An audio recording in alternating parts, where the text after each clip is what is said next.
Assalamualaikum warahmatullahi wabarakatuh. Nama saya Bahtiar Imani, CGP Angkatan 10 Kabupaten Wonogiri. Pada kesempatan ini akan menyampaikan koneksi antar materi modul 3.2 pemimpin dalam pengelolaan sumber daya. Sebagai fasilitator, Bapak Pariyadi, sebagai pengajar praktik Ibu Nurul Istiqomah. Sebelumnya mohon maaf karena kondisi fisik yang belum memungkinkan, jadi suara belum maksimal. Mohon maaf yang sebesar-besarnya. Tujuan pembelajaran khusus yaitu CGP mampu materi modul 3.2 dengan modul-modul yang didapat sebelumnya. Tugasnya adalah buatlah kesimpulan tentang apa yang dimaksud dengan pemimpin pembelajaran dalam pengelolaan sumber daya dan bagaimana Anda bisa mengimplementasikannya di dalam kelas, sekolah, dan masyarakat sekitar sekolah. Yang kedua, jelaskan dan berikan contoh bagaimana hubungan pengelolaan sumber daya yang tepat akan membantu proses pembelajaran menjadi lebih berkualitas. Yang ketiga adalah berikan beberapa contoh bagaimana materi ini juga berhubungan dengan modul lainnya Anda dapatkan sebelumnya selama mengikuti pendidikan guru penggerak.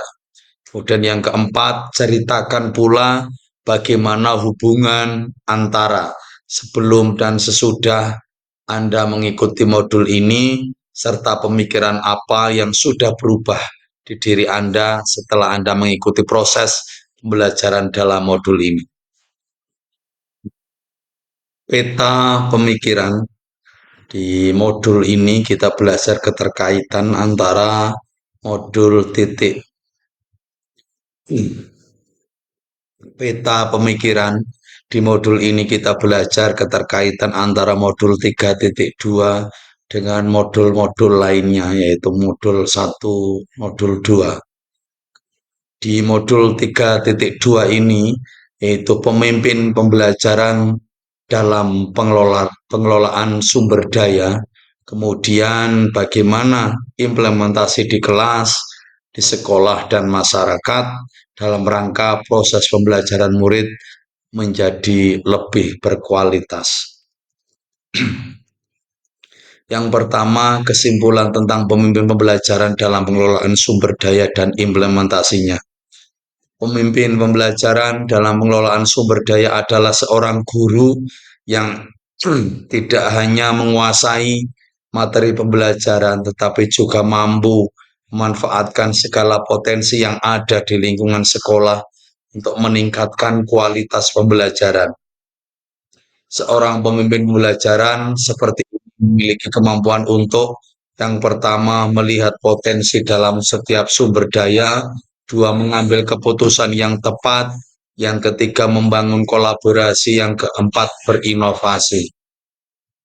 Implementasi di lapangan yaitu di kelas memanfaatkan media pembelajaran yang beragam, kemudian mengelola waktu secara efektif, misalnya membuat jadwal pembelajaran yang fleksibel dan memanfaatkan setiap menit dengan maksimal, kemudian memberdayakan siswa, yaitu memberikan kesempatan kepada siswa untuk aktif dalam proses pembelajaran, misalnya melalui diskusi, presentasi, atau proyek.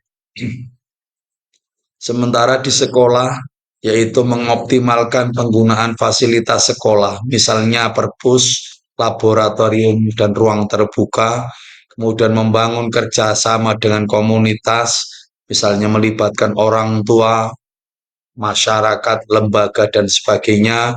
Kemudian yang ketiga, mengalokasikan anggaran secara efektif, yaitu anggaran digunakan untuk kualitas pembelajaran agar lebih meningkat. Kemudian di masyarakat, yaitu memanfaatkan sumber daya alam dan budaya sekitar, misalnya melakukan pembelajaran di alam atau memanfaatkan kearifan lokal sebagai bahan pembelajaran. Membangun jaringan dengan sekolah lain, yaitu bertukar pengalaman dan sumber daya dengan sekolah lain.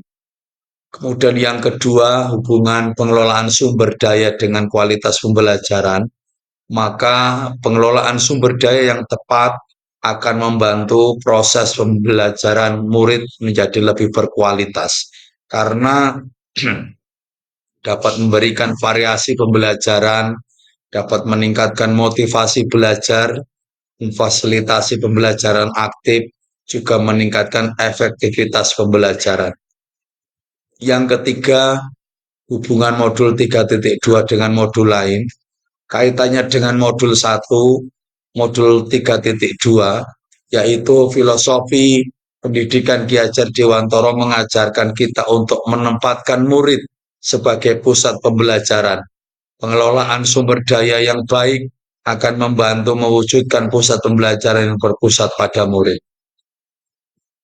Berkaitan dengan modul 2, yaitu pembelajaran berdiferensiasi, berbagai macam sumber daya, baik itu materi pembelajaran, media maupun waktu. Coaching juga membutuhkan sumber daya waktu dan tenaga dari guru.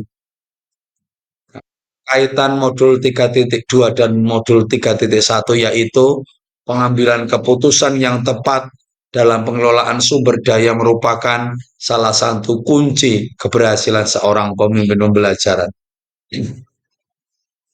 Selanjutnya, perubahan pemikiran. Sebelum mengikuti modul ini, mungkin saya lebih fokus pada penyampaian materi pelajaran.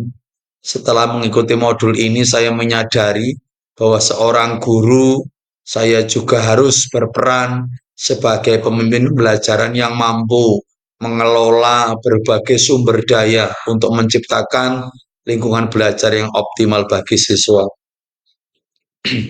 Saya juga lebih menghargai pentingnya kolaborasi dengan berbagai pihak untuk mencapai tujuan pembelajaran.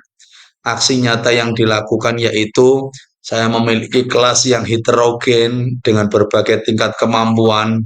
Sebelumnya saya hanya menggunakan satu metode pembelajaran untuk semua kelas, semua siswa. Setelah mengikuti modul ini, saya menyadari bahwa saya perlu melakukan pembelajaran berdiferensiasi.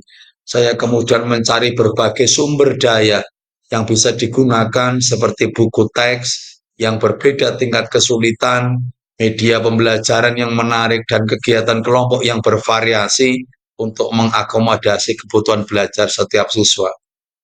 Kesimpulannya yaitu modul 3.2 pembelajaran dalam pengelolaan sumber daya memberikan pemahaman yang komprehensif tentang pentingnya pengelolaan sumber daya dalam meningkatkan kualitas pembelajaran.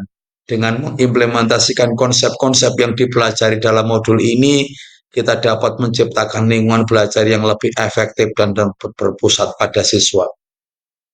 Hal yang tak terduga, saya sebelumnya cenderung fokus pada materi pelajaran semata, maka modul ini membuka mata saya bahwa menjadi seorang guru berarti juga menjadi seorang pemimpin yang harus mampu mengelola berbagai sumber daya untuk mencapai tujuan pembelajaran yang lebih besar. Rencana tidak lanjutnya yaitu berdasarkan refleksi saya dapat merencanakan sebuah tindak lanjut. Yang pertama, pemetaan sumber daya, yang kedua, identifikasi kebutuhan, yang ketiga, perencanaan yang sistematis, yang keempat, membangun kolaborasi. Saya akan aktif menjalin kerjasama dengan rekan guru, kepala sekolah, orang tua, dan komunitas lainnya, karena kaitannya dengan aset, itu terkait dengan banyak hal, terkait dengan hal-hal yang luas, maka penting sekali kolaborasi dilaksanakan. Demikian yang saya sampaikan, mohon maaf yang sebesar-besarnya apabila dalam penyampaian, terutama dalam suara, kurang berkenan karena mohon maaf ini belum sembuh, masih fisiknya belum bersahabat. Begitu, terima kasih, tetap semangat. Bila taufiq walhidayah, Assalamualaikum warahmatullahi wabarakatuh. Salam bahagia.